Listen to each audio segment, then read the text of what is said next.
Bajul Ijo belum punya bas Persebaya hingga musim 2025-2026. Ini klarifikasi CEO Azrul Ananda.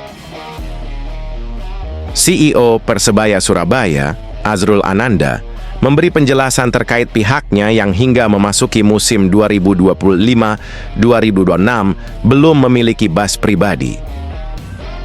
Tentu, ini berbeda dengan tim-tim kontestan Super League lain yang juga berasal dari Jawa Timur, Arema FC, dan Madura United yang sudah sejak lama memiliki bas Persebaya pribadi. Ini soal sudut pandang. Saya nggak menganggap bus Persebaya itu penting, karena kita tinggal di negara kepulauan. Berbeda dengan di Eropa negara kecil-kecil, kata Azrul Ananda. Jika Persebaya memaksakan membeli bus, besar kemungkinan hanya akan dimanfaatkan saat sesi latihan, di mana sejak musim ini, semua aktivitas Persebaya terpusat di Stadion Gelora Bung Tomo. Saya lebih bangga pemain-pemain saya punya mobil, punya kendaraan bagus, datang ke latihan daripada harus jemput pakai bus, terangnya.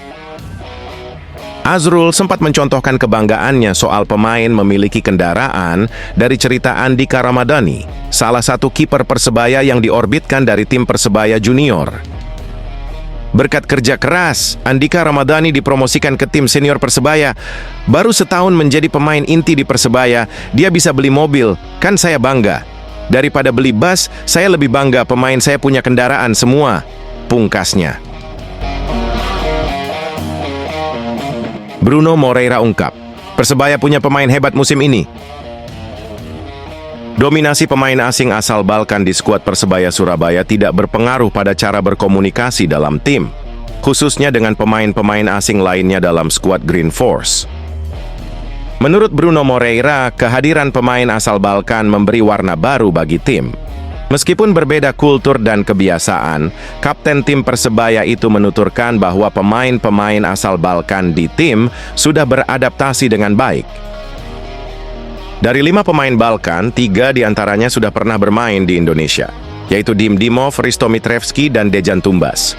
Sementara itu, Milos Rajkovic sudah paham soal sepak bola Asia Tenggara karena pernah bermain di Malaysia Super League. Yang fresh hanya Mihailo Perovic. Tapi menurut Bruno, adaptasi semua pemain, khususnya pemain asal Balkan, tidak ada masalah. Sangat mudah juga menyatukan chemistry dengan mereka. Semua yang kami butuhkan menjadi tim yang solid sangat terpenuhi, ujarnya. Kehadiran pelatih baru Eduardo Perez juga menurutnya makin memperkuat tim.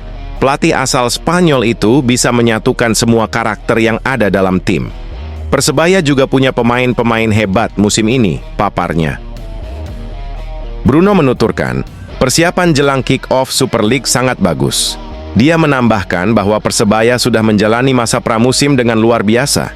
Semoga kami bisa mendapatkan musim yang baik ketika kompetisi dimulai, harapnya. Skuad Persebaya saat ini disebut belum final. Mau tambah pemain asing? Manajemen Persebaya menegaskan bahwa skuad Persebaya yang sudah di-launching 19 Juli 2025 lalu belum final. Peluang penambahan pemain terbuka lebar, menunggu finalisasi regulasi juga kebutuhan tim. Saya tegaskan, secara materi pemain ini masih belum 100% karena kami juga masih menunggu kepastian regulasi, kata Direktur Operasional Persebaya Chandra Wahyudi. Chandra dalam penjelasannya menambahkan, pihaknya akan memaksimalkan semua peluang demi prestasi terbaik Persebaya di Super League 2025-2026. Regulasi pemain asing untuk kompetisi Super League 2025-2026 sebenarnya sudah ditetapkan oleh operator kompetisi Indonesia League, I-League. Setiap klub boleh mendaftarkan 11 pemain asing. Namun hanya 8 masuk daftar susunan pemain DSP, sedangkan 3 sisanya berada di kursi penonton. Keputusan itu berdasarkan hasil rapat umum pemegang saham RUPS I-League. Sepekan kemudian, Ketua Umum PSSI, Erick Thohir menyurati I-League, meminta peninjauan kuota pemain asing. Erick Thohir menyarankan, dari 11 pemain asing, cuma 7 dapat masuk DSP, 4 di kursi penonton. Terbaru, beredar kabar pemain asing boleh masuk DSP sebanyak 9. 7 pemain asing jadi starter, 2 cadangan. Regulasi kuota pemain belum jelas juga, artinya masih ada peluang juga bagi kami untuk memaksimalkan tim ini, entah itu penambahan pemain asing atau lainnya, pungkas Chandra Wahyudi.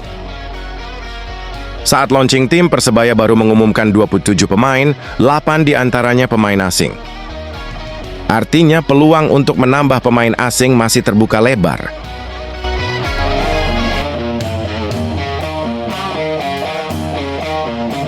Persebaya Surabaya takluk dari Persik Kediri di uji coba keempat.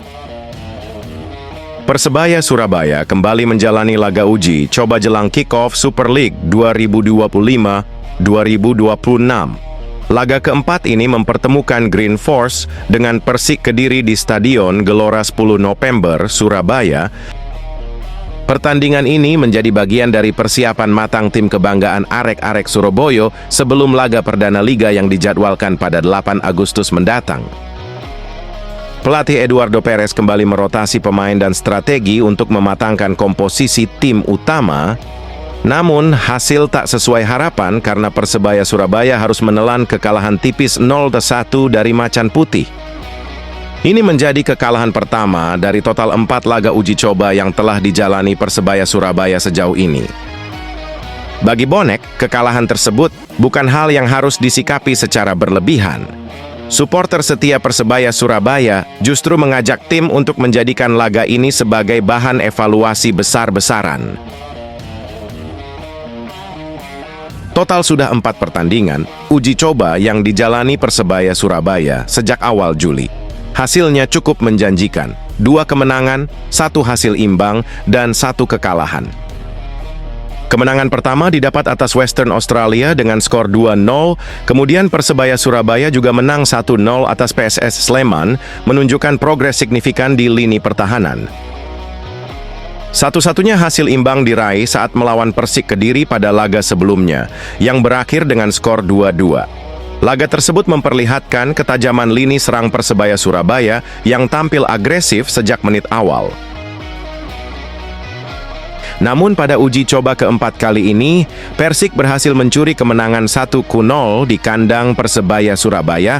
Gol tunggal tersebut cukup membuat pelatih Eduardo Perez kembali mengevaluasi lini belakang dan efektivitas serangan timnya.